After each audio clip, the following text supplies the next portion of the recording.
अपने पसंदीदा शो के फुल एपिसोड देखने के लिए अभी डाउनलोड करें दंगल प्ले ऐप। बीते दिन की यादें बंजर, अब आगे खुशियों का मंजर, रिश्ते नातों की बगिया है, ओढ़े प्रीत रु पहला, अंगना प्यार दुलार भरा, बनूंगी दुल्हन सगुन करा, सावन सावन हरा हरा, फिर भी मन है डरा डरा, तेरी चाहत के पंख लगे पाँव में, पलकों की छाँव में, हो पलकों की छाँव में।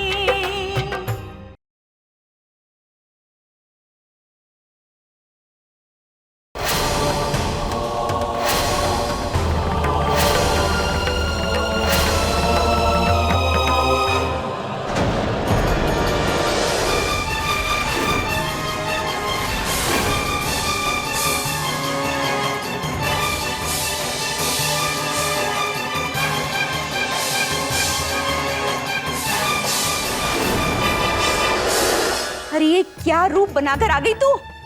ये क्या अनर्थ कर डाला?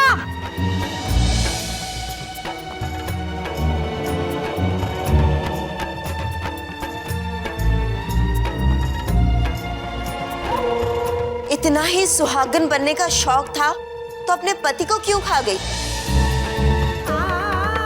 हमने क्या किया है? अभी मेरे करण को गुजरे एक दिन भी नहीं बीता और तूने अपनी मांग में सिंदूर भर लिया।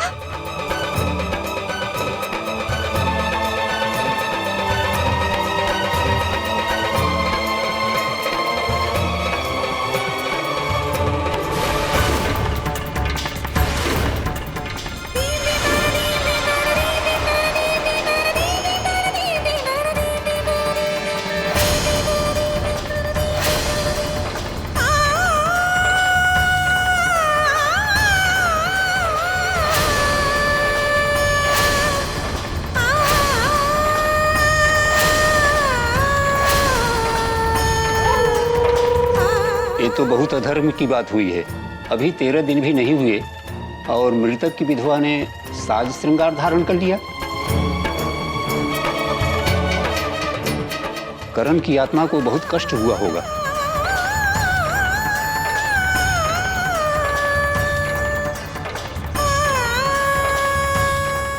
कैसे हो गया?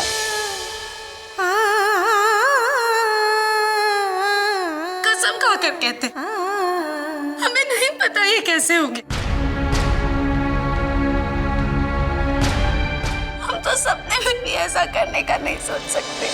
तुम एक विधवा हो और विधवा की ही जिंदगी बितानी है तुम्हें। और एक विधवा जिंदगी भर सिर्फ एक सफेद साड़ी पहनती है बिना किसी श्रृंगार के। और अगर किसी विधवा को उसके पति के खो देने का दुख नहीं भी होता है ना, तब भी उसे विधवा का धर्म पालन करना पड़ता है। और तुझे भी इसी धर्म का पालन करना पड़ेगा, याद रखना।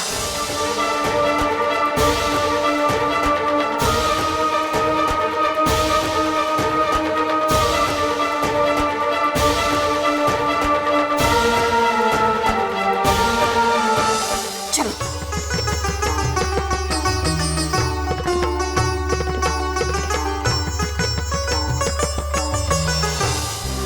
अब रोना धोना बंद कर। नाटक करने की कोई जरूरत नहीं है।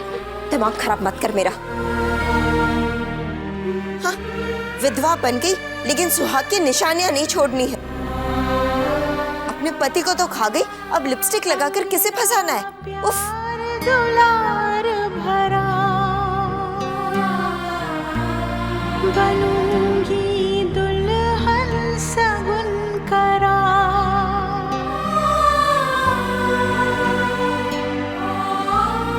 बंद कर तेरा रोना धोना, बहुत हो गया। रोती है तो मेरा दिमाग खराब हो जाता है। अरे रुको, अभी तक सिंदूर मिटा नहीं है। ऐसे सिंदूर लगा के आती है कि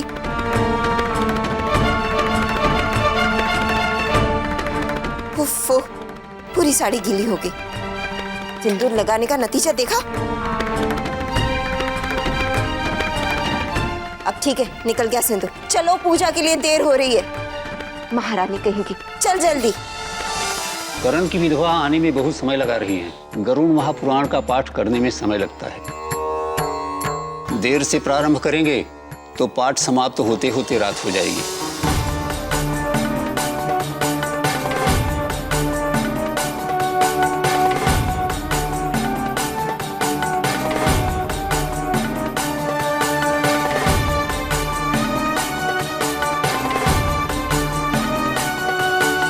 लड़की, मैंने तुझसे मांग धोने के लिए कहा था, नहाने के लिए नहीं कहा था।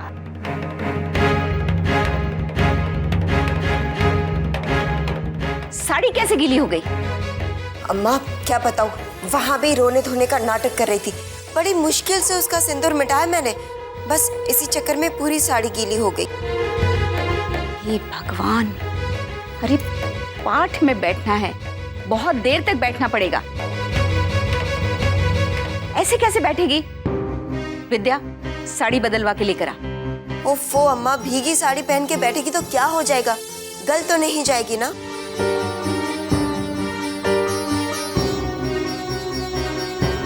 हम ऐसे ही बैठ जाएंगे। पंडित जी, आप पाठ शुरू कीजिए। नहीं सुमन, अभी आने वाले 13 दिनों में आपको श्राद्ध के कठिन नियमों का पालन करना।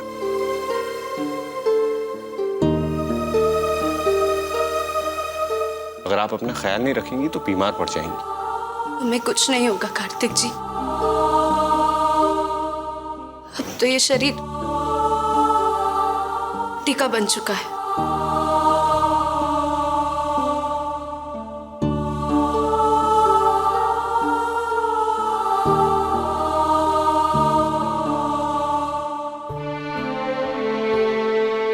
ऐसा नहीं कहते सुमन, तुम्हारे सामने भी पूरी जिंदगी पड़ी है बेटा।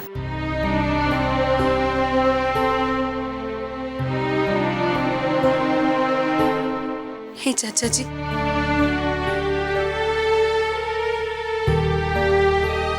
करण जी के साथ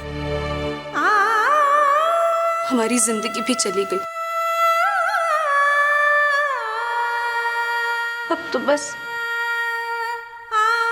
सासों का बोझ उतार रहे हैं। ऐसा मत कहिए सुमन, करण की आत्मा को बहुत दुख होगा। कार्तिक, इस डायन की बातों से नहीं, लेकिन तेरी बातों से करण की आत्मा को जरूर अशांति पहुंचेगी।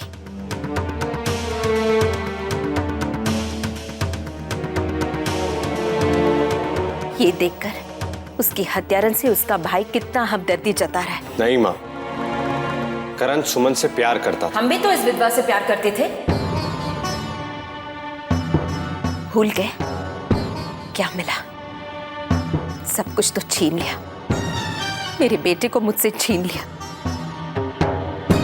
अब उससे सहानुभूति जताने की कोई जरूरत नहीं है कार्तिक।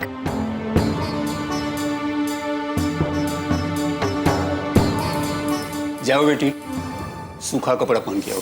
ठीक है पंडित जी, मैं साड़ी बदलवा कर लाती हूँ। चलो।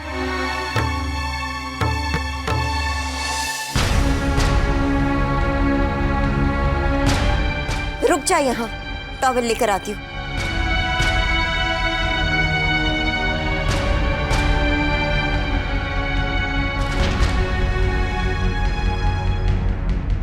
ये ले, सुखा ले अपने आप को।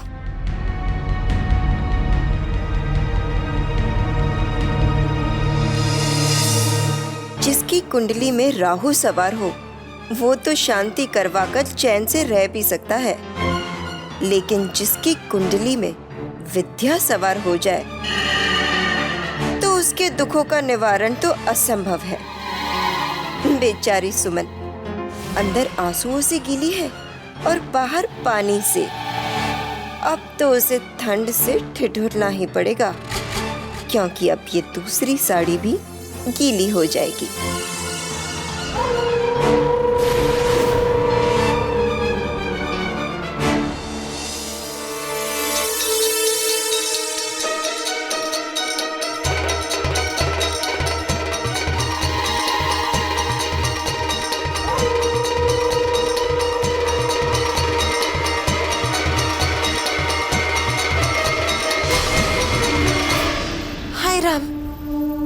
ये साड़ी तो गिर गई मुझसे, और वो भी पानी में गिर गई।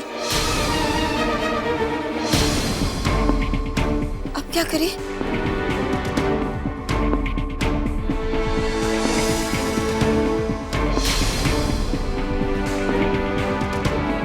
ओफो, ये तो पूरी भीग गई। अब कुछ नहीं हो सकता। अब पूजा में ऐसे ही जाना पड़ेगा।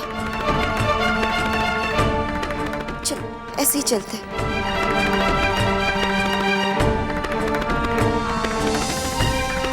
चलो।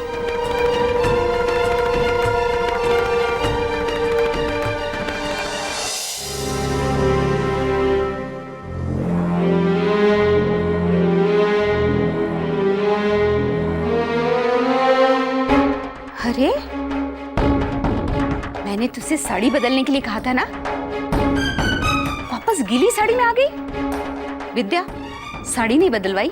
अम्मा देखिए ना, ये उसकी दूसरी साड़ी भी गीली है। क्या करे? विधवा के पास दो ही तो साड़ी होती है। अब तो इसे गीली साड़ी में ही पाठ में बैठना पड़ेगा। ये लो। पंडित जी, अब वक्त जाया मत कीजिए, पाठ शुरू कीजिए। आओ बेटी, यहाँ बैठकर संकल्प लो। रुक जाओ सुमन वहीं पर।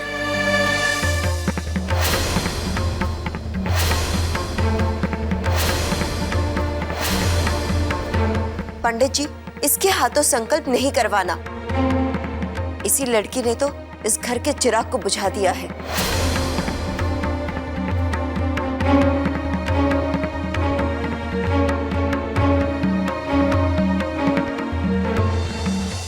पंडित जी, इसके हाथों संकल्प नहीं करवाना। इसी लड़की ने तो इस घर के चिराग को बुझा दिया है। लेकिन विधान तो विधवा के हाथों ही संकल्प कराने का है। लेकिन पंडित जी, जिसकी विधवा बीवी ना हो, उसका संकल्प कौन करता है? अरे उसके भाई, बहन, माँ बाप कोई भी संकल्प ले सकते हैं। तो बस उन्हीं से करवा लीजिए। लेकिन जब विधवा है तो फिर। लेकिन पंडित जी। विद्या, तुम अपनी बेकार की इज्जत बंद करो। जैसा रीति रिवाज है वैसा ही होगा। सुमन से उसका हक नहीं छीना जाएगा। देवर जी, पंडित जी ने कहा ना, संकल्प माता पिता भाई कोई भी कर सकते हैं। इस डायन के हाथों से संकल्प क्यों करवा रहे हो?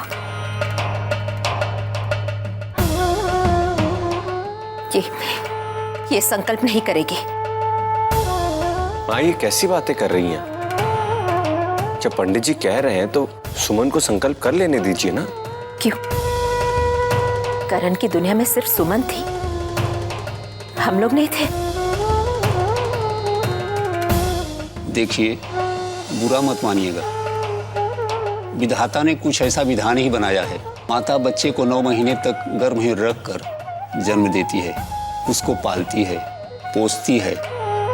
बड़ा होने के बाद वह बच्चा जब तक शादी नहीं कर लेता, तब तक सबसे गहरा नाता उसका अपनी माँ से ही होता है। शादी होने के बाद उसका अपने पति या पत्नी से, माँ से भी अधिक गहरा नाता हो जाता है। शास्त्रों के अनुसार पत्नी द्वारा पति की आत्मा की शांति के लिए करवाए गए कर्मकांड का फल सबसे अधिक होता है। तो ठाकुर साहब, संकल्प कौन करेगा?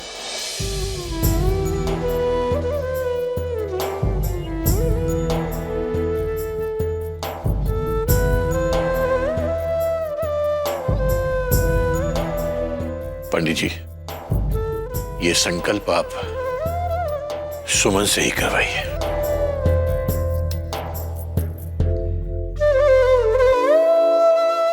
आओ बेटी।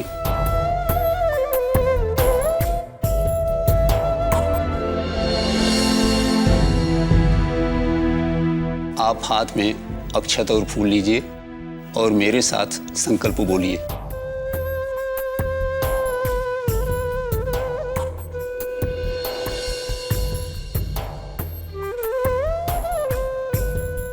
हरिओम तत्सत। हरिओम तत्सत।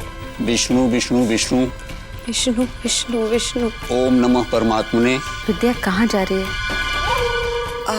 अम्मा वो जरा सिर दर्द हो रहा है, अभी आती हूँ।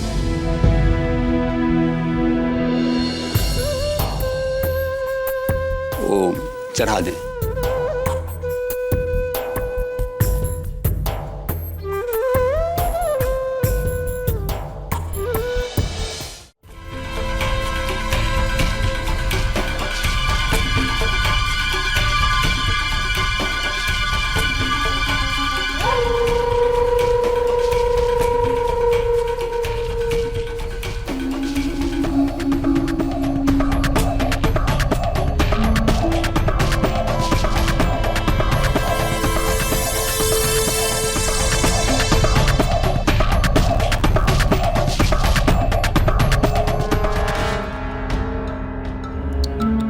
बेचारी सुमन, पहले भगवान ने उसे अनाथ बनाया, फिर विधवा बनाया, और अब मैं भगवान का काम आगे बढ़ा रही हूँ।